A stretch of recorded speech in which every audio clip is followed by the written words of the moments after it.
涯，让金山去平复那昏黄的伤。一句誓言，苍天为证，快意恩仇的较量是破除的坚强。我以为江湖有多远，天涯竟然在我眼前。我以为我是有3000，却载不住一个愿。一生闯荡，侠骨柔肠，酒杯中不下隐恨的风霜。一纸荒唐，天各一方，是谁一生吟唱，爱恨两茫茫。我以为江湖有多远，天涯竟然在我眼前。我以为我是有3000，却载不住一个愿。如果再相见，你是否接受这沧海桑田的句点？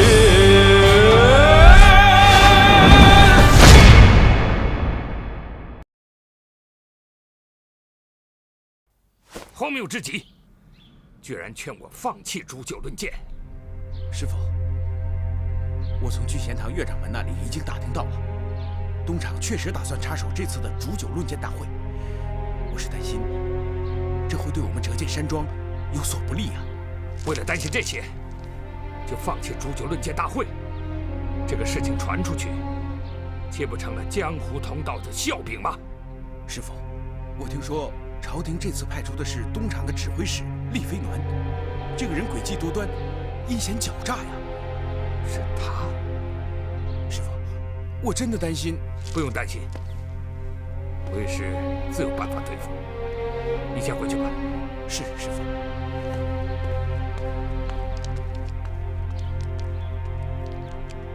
照这么说，东厂鹰犬肯定是冲着红影而来。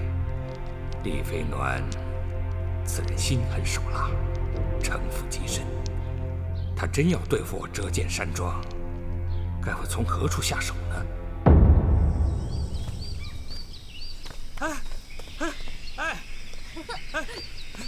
风筝飞得好高啊！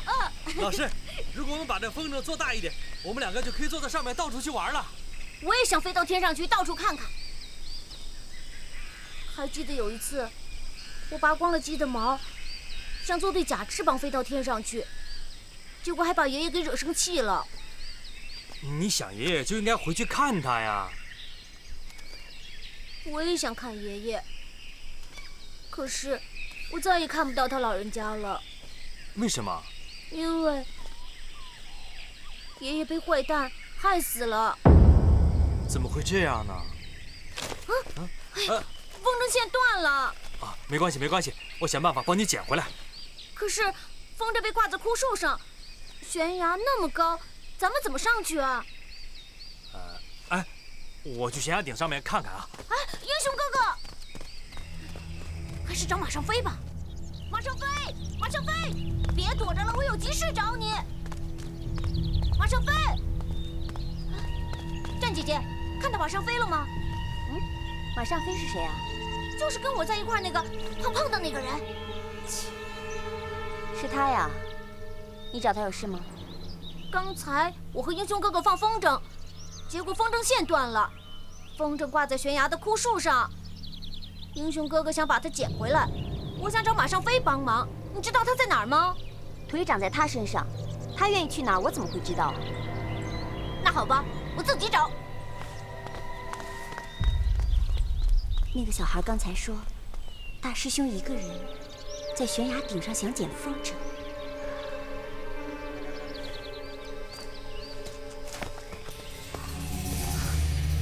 大师兄在悬崖边捡风筝，他已经失去了记忆，忘记了我，万一摔下去，我得救他。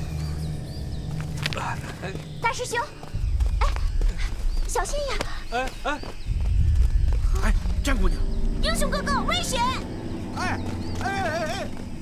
任烨老师，老大。哎呦我的天！你以后出去时跟我们说一声好吗？害得我们俩满处找你，这多危险呀！战姐姐，你怎么在这儿啊？不是你告诉我大师兄在这儿的吗？我是来帮他捡风筝的。耶，你还帮他捡风筝？你有那好心吗？你不整天想着办法要把他赶走吗？哎，你不会要把他推下去吧？你别胡说啊！我跟大师兄情同手足，他就像我亲哥哥一样，我怎么可能害他呢？对呀，老大，你别乱说，战姑娘没那么坏，她是想帮我，她怎么会害我呢？这可说不好。我呀看过一本书，叫《警世通言》，其中有个故事，好像叫庄子修补盆城大道，是这么说的：生前个个说恩深，死后人人遇山坟，画龙画虎难画骨，知人知面不知心。少在我面前咬文嚼字，该说的我都说了，信不信由你们。翻脸比翻书都快。他和我们非亲非故，用不着理他。英雄哥哥，我们还是赶紧捡我们的风筝吧。可是那风筝卡在那半悬崖上了，怎么下去啊？你有办法吗？办法我倒是没有，不过我知道有一个人，他一定能。哎呀，乔少爷，别卖关子了，快告诉我那人是谁？这个人啊，你不但认识，而且还跟他熟得不得了呢。什么？这折剑山庄里除了你和他，我别人也不熟啊。不是别人，就是你自己呀。我？你不会让我飞下去捡风筝吧？你让我飞下去也行。你知道我不是想飞就能飞起来的。我知道，你啊，一定要遇上危险紧张的时候才能飞得起来。又想什么坏招了是吧？这次是蛇呀，还是扎屁股呀？说，我不怕。放心吧，这次啊，我绝对不会再做出那种卑鄙、肮脏、无耻、龌龊的事情来的。小少爷，别太谦虚，除了那样的事，你也不会干别的。这什么都没有，可劲儿想这啊！这可是个秘密哦，你千万不能告诉别人哦。那你过来。干什么保密呀？哎呀，来，干什么？看见那风筝没有？哦，看见了。啊，就在这山崖下边，这位置真是难打。任烨老师，你怎么把他踹下去了？你放心吧，英雄哥哥，咱们呢这就回家喝口茶等着。啊！我敢保证，马胜飞一定会把风筝完好无缺的给咱们找回来。回去喝茶，这摔下去肯定要变成肉饼了。爹，啊，二师兄已经把煮酒论剑的场地布置好了，要不要我陪您去看看？是啊，师傅，您去看看，万一有什么不妥的，您好提意见。不用看了，有你办事，为师的放心。徒儿所做的一切都是应该的。爹，您就放心吧。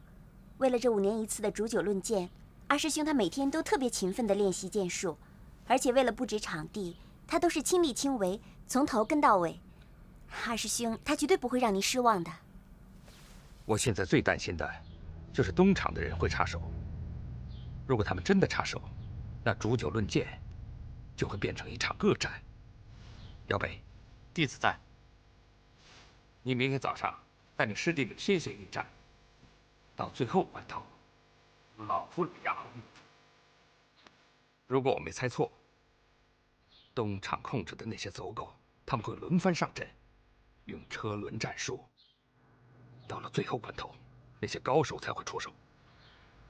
尤其是那个长风无名，老夫更不能掉以轻心。弟子明白了。姚北，为师最近发觉你懂事多了。前一阵子，为师云游四海，你把山庄打理得有条有理。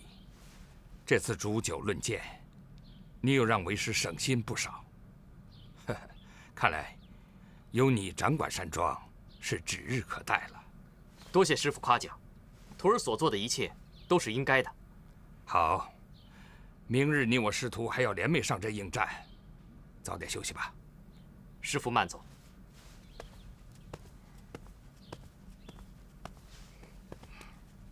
二师兄，你听见了没有？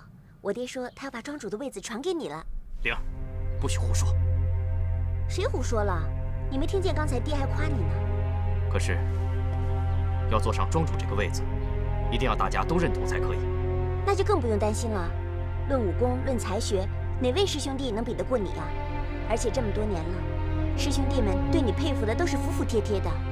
这话你说过头了。大师兄无论是武功才学，都在我之上，我自叹不如。况且，在所有师弟的心目当中，他才是不折不扣的大英雄。就算他武功才学再高，还是个不折不扣的大英雄，那也是以前的事了。现在的他连自己是谁都不知道，他凭什么跟你比啊？灵儿，不许这么说大师兄。好，你不让我说，我就不说。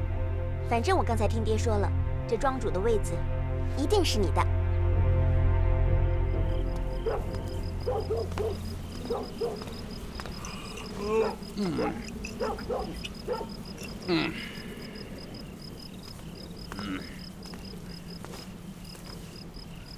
兄弟，天冷，来喝一口，暖暖身子。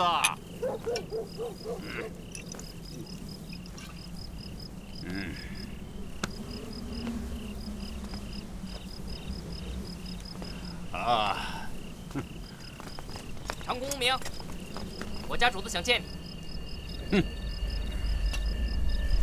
既然知道我叫长空无名，就该知道，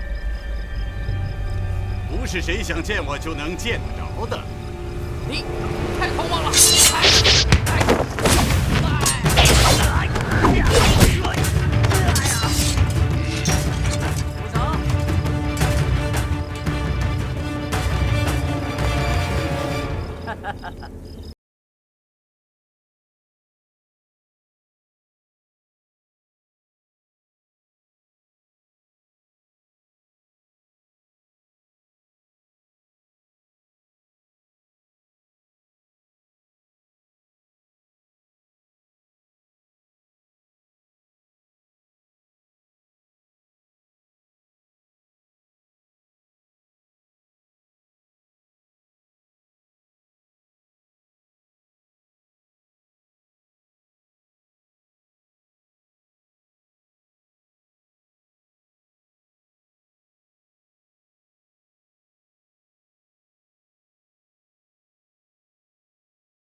合作，不必了。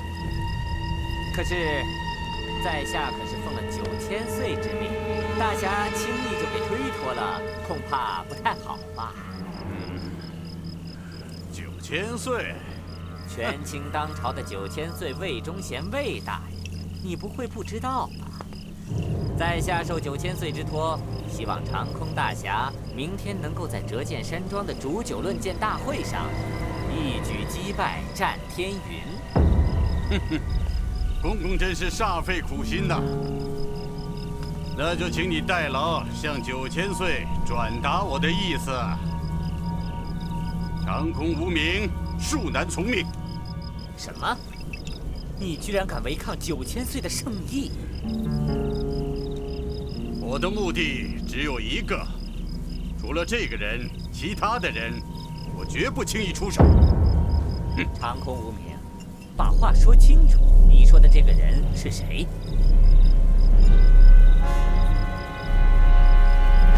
神机营第1杀手叶恒颖。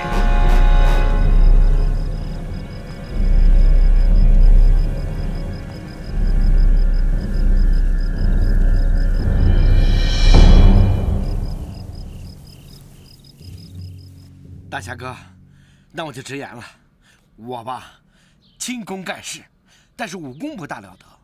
我可以做到像小鸟一样在天空自由地飞翔。那跟你求我救你有什么关系？别急，大侠哥。就是我现在这个飞啊，不能像你们那样想飞就飞，我必须得逼到实在没辙了，就是特着急的时候才能飞起来。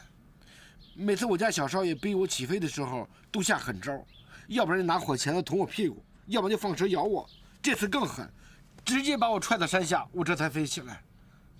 大侠哥，我，哎呀，行了，男子汉大丈夫，流血不流泪，别哭了。啊，我没哭啊，我鼻子难受。大侠哥，帮帮我吧。我明白你的意思，你是想让我传授轻功给你，让你想怎么飞就怎么飞，是吧？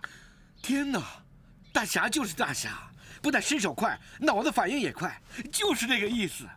在功夫方面，老夫还可以指点你一下。哎呀，终于找到师傅了。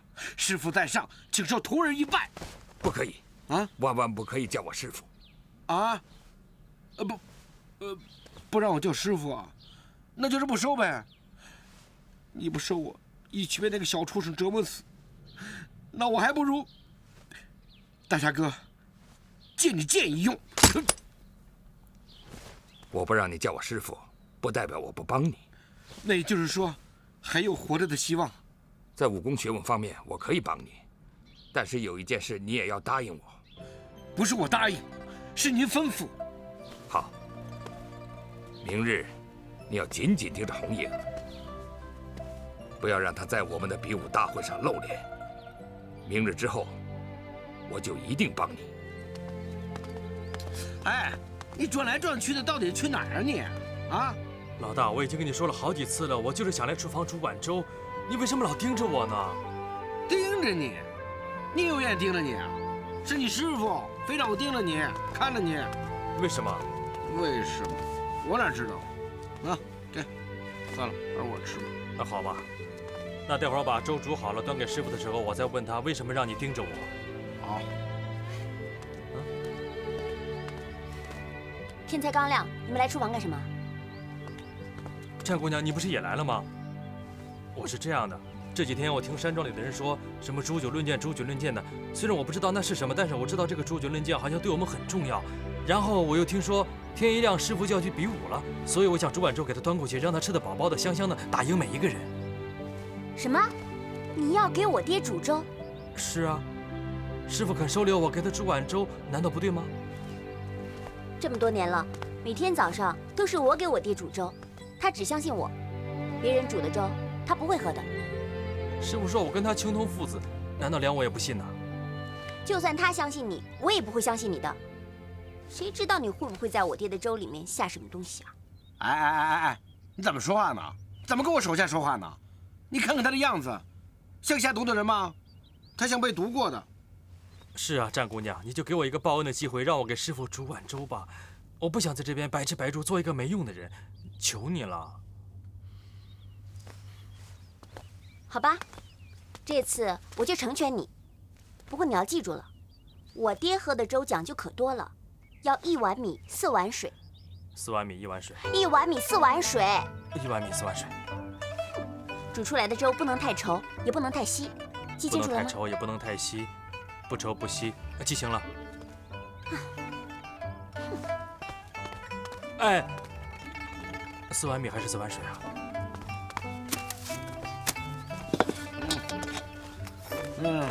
哎呦，干什么啊？老大，你干嘛盯着我？我在忙呢。不盯着你，我也没什么事儿干呀。哎，什么？哎，4碗米啊？我踢你。那就3碗。我还踢你。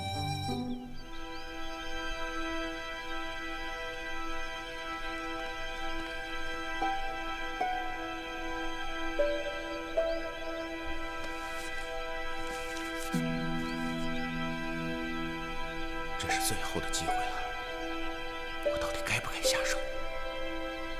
如果我不这么做，师傅的威名和折剑山庄的清誉就会被毁于一旦。我该怎么办？到底该怎么办？哎呀，老大，你怎么了？啊，没事没事。哎呀，哎呀，你肚子疼啊？哎，刚才吃那橘子吃的。橘子？哎，幸亏我没吃。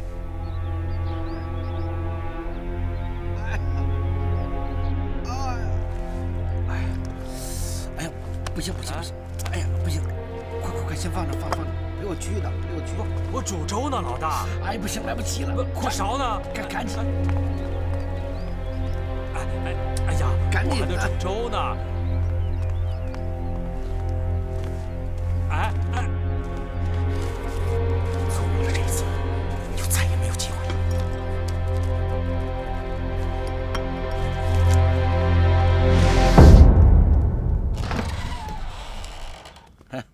师傅，大侠哥，按照你的吩咐，死盯，上茅房都没咬了他，陪着。红影，这么早来找我有事吗？我不敢打扰师傅，但是我知道你一会儿要跟他们比武，所以煮了碗粥，希望师傅吃得饱饱的，有精神应战。啊，请。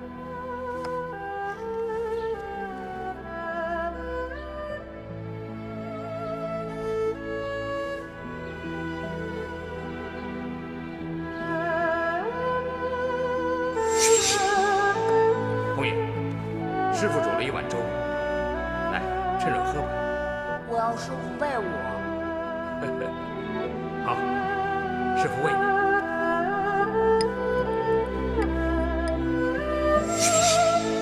这是我生平第一次这么害怕，但是该来的终究还是要来。能不能再见到黄昏的日落，就看今天这一战。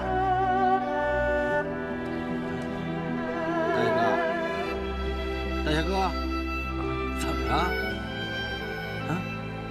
你先出去一下，我跟颖儿说几句话。我得帮你盯着他呀。嗨，不用了，你在外面候着吧。啊，行。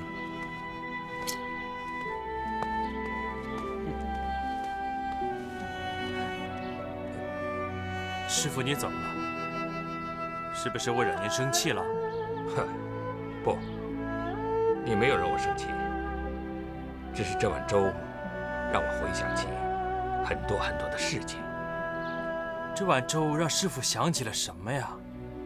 父子情，你我之间永远无法割舍的父子之情。颖儿，今天这碗粥，对为师来说，它的意义何其重要，你明白吗？我不明白。你我师徒10年没见面，这次是我第一次真正感觉到你颖儿回到了我身边。你长大了，你长大了，在师父的眼里，不管什么山珍海味，绝对比不上这碗粥。你亲自给师父煮的这碗粥。启禀师父，各位掌门应该陆续都到了，有请师父到藏剑炉迎接各位掌门。别急，我要先喝完这碗粥，你先退下。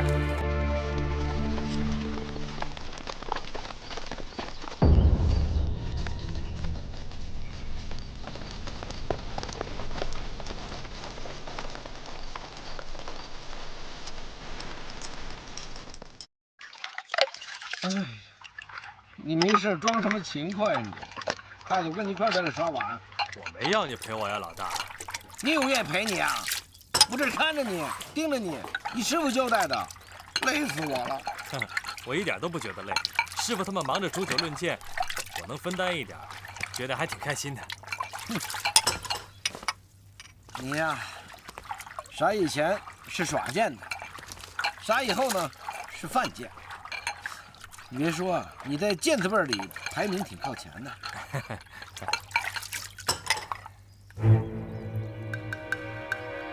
啊，那只鸡，啊，这鸡怎么死了？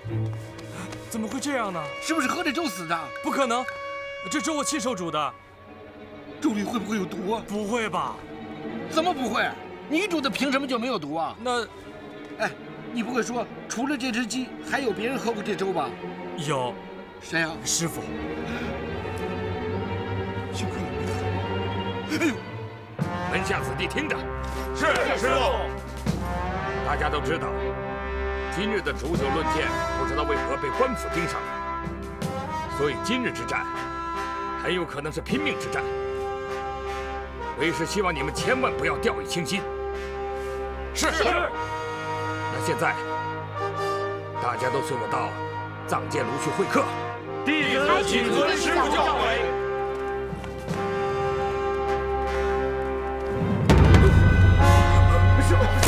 师傅，您怎么了？师傅怎么了？好，师傅，快扶我坐下。师傅，来。爹，您这是怎么了？脸色这么难看。我中毒了，而且是一种无色无味的剧毒。下毒的人是一个用毒的高手。怎么会发生这种事情？是谁想毒害师傅啊？就是。师傅，既然这样，就让我带着师弟们应战。这样，快扶师傅回房休息，设法为师傅运功疗毒。慢着，爹，您就别硬撑了。今日的煮酒论剑，还是二师兄替您应付吧。是啊，师傅，你放心吧。徒儿就是拼了性命，也要替师傅保住天下第一剑和武林盟主的美名。不，传我的话下去，今日煮酒论剑，立刻取消。什么？师傅，您这么做，就不怕失信于天下各宗各派？您就甘心将天下第一剑和武林盟主的美名拱手让人吗？对方是有备而来，我们逞强应战，非但保不住天下第一剑和武林盟主的虚名，反而会给折剑山庄带来无法挽救的浩劫。可是师傅，照我的话去做。是师傅。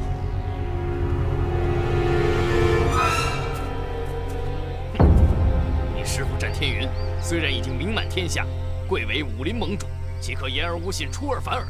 这分明就是不把我们这些武林同道放在眼里。是啊，为什么说出来啊？别让人说话不算数。你们人过来说。家师光明磊落，一言九鼎，一生从未出过半句狂言。这次若非遭奸人陷害，身中剧毒，我相信他一定不会怠慢各位。今日取消煮酒论剑大会，实属情非得已。姚北带家师给各位赔罪了。各位也都是名满江湖的大人物，若是今日趁家师身中剧毒而取得武林盟主的位置，就不怕被武林同道耻笑，落得个胜之不武啊！说得对，我可不想被天下人笑我胜之不武。飞鹰门告辞。慢走。老虎门告辞。慢走。走，别走！你们不能走啊！你们可是答应为长公效力的。长公。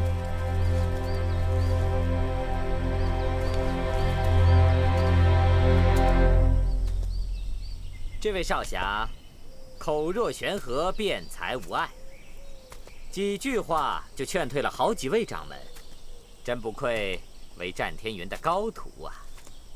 刚才听岳掌门称呼您为长公，莫非您就是东厂的司礼监大人？好说好说，本监厉飞鸾。草民江瑶北参见长公大人。江少侠无需多礼，在下只是想不明白，尊师站庄主武功盖世，怎么可能轻易中毒呢？这件事事发突然，我一时也说不清楚。哼，正所谓拳怕少壮，剑怕老狼。该不会是战大侠年事已高，贪生怕死，害怕把这天下第一剑和武林盟主的美名拱手相让，所以才胡诌出遭人陷害中毒，取消煮酒论剑。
师傅现在在房中运功排毒，咱们守好四周，以防有人趁机暗算师傅。是。五师弟，你跟我守门口。是，三哥。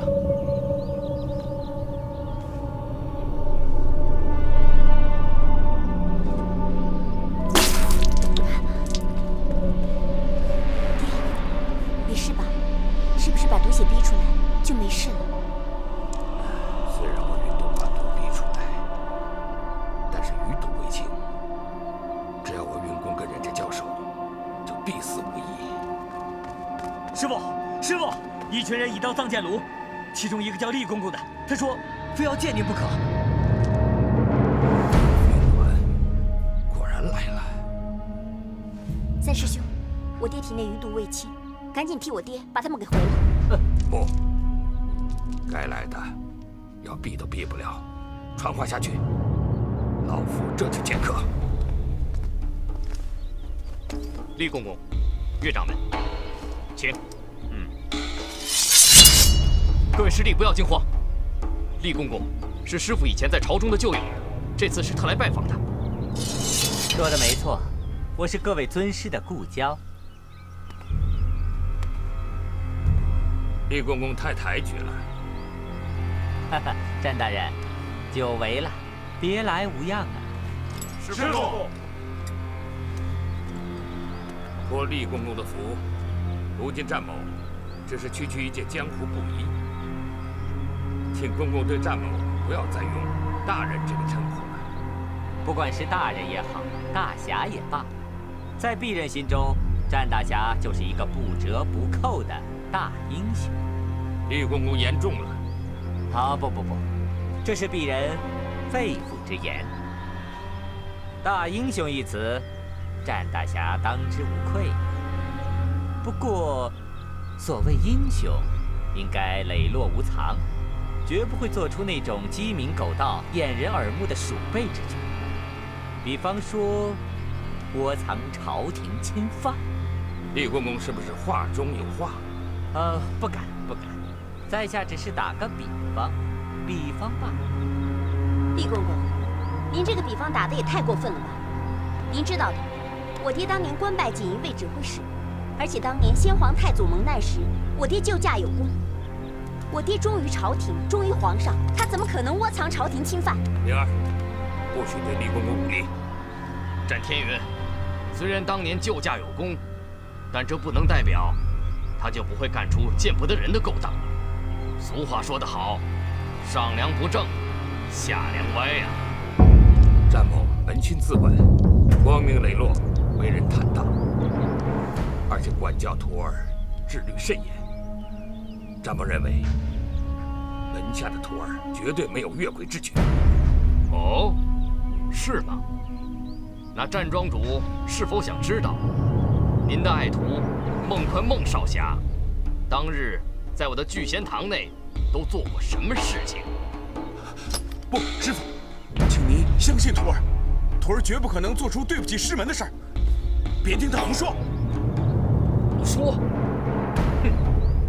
那你说说看，你有没有做过对不起师门的事情？岳东来，休在我师傅面前一派胡言！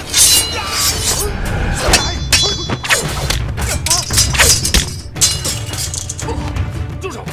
老大，你这是干什么呀？哎呀！你老大，你放开我！完了，你放开我！别动，好不容易才记紧的。好了，你刚才都看见了，那鸡喝几口粥都死了。我亲眼看见师傅把整碗粥都喝了，一定中毒不轻啊！我得赶快去通知师傅，那碗粥里有毒啊！叶红岭，别跟我耍花花肠子，我现在就能拆穿你。你别拆穿我，你快解开我！你休想！叶红影，你拿一只鸡和你师傅比，啊？你师傅战天云那是什么人呐？武功盖世，能那么轻易中毒吗？啊？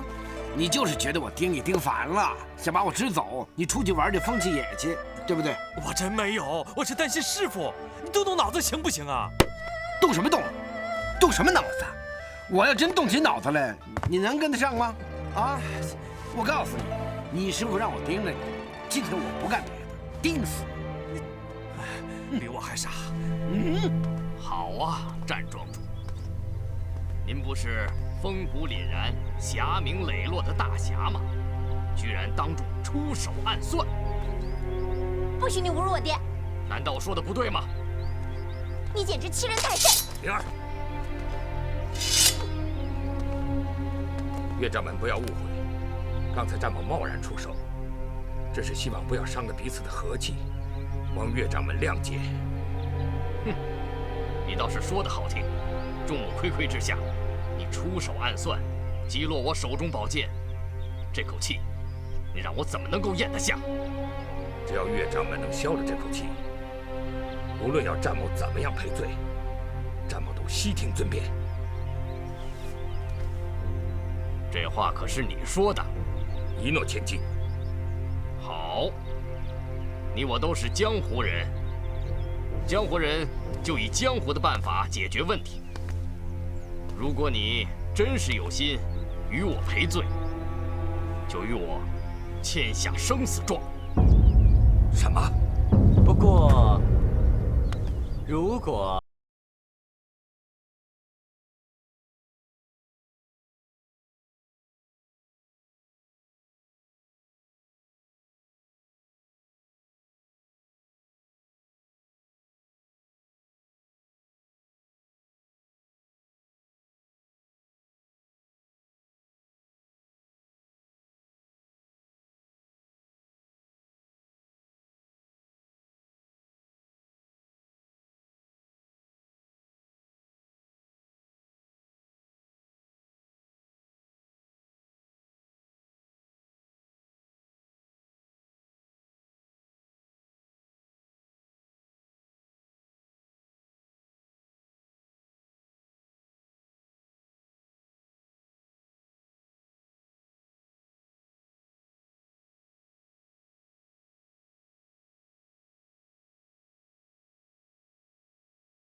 不会被师傅知道的。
江湖上也算是名门正派，倘若被人知道以多欺少，岂不是被武林同道耻笑，损坏了战大侠的威名啊？战大侠，你不会怪我贸然出手吧？今天发生的一切都够了。正所谓刀剑无眼。战大侠，在比武场上有所伤亡，在所难免，谁也不愿意看到这一幕。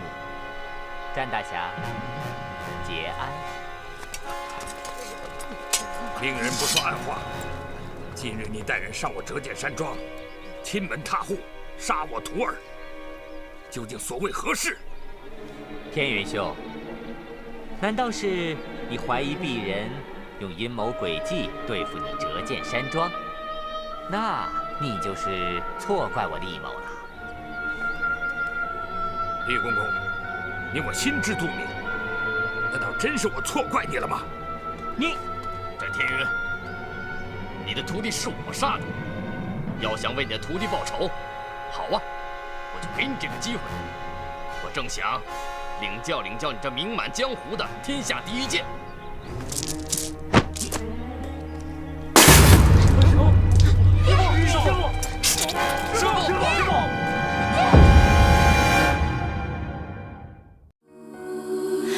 黄花随风，尘缘未落地。铜镜里墨，胭脂红灯远方，一路烟雨迷蒙。月落无声，照一世浮萍。千回百转到了曲终，还不见你的踪影。散落的爱藏在岁月的屏，不忍拆封。只愿它还会让我们紧紧相拥。散落的爱藏在岁月的屏，不忍拆封。只怕它装不下我们来世今生。也许我的心只有你才会懂。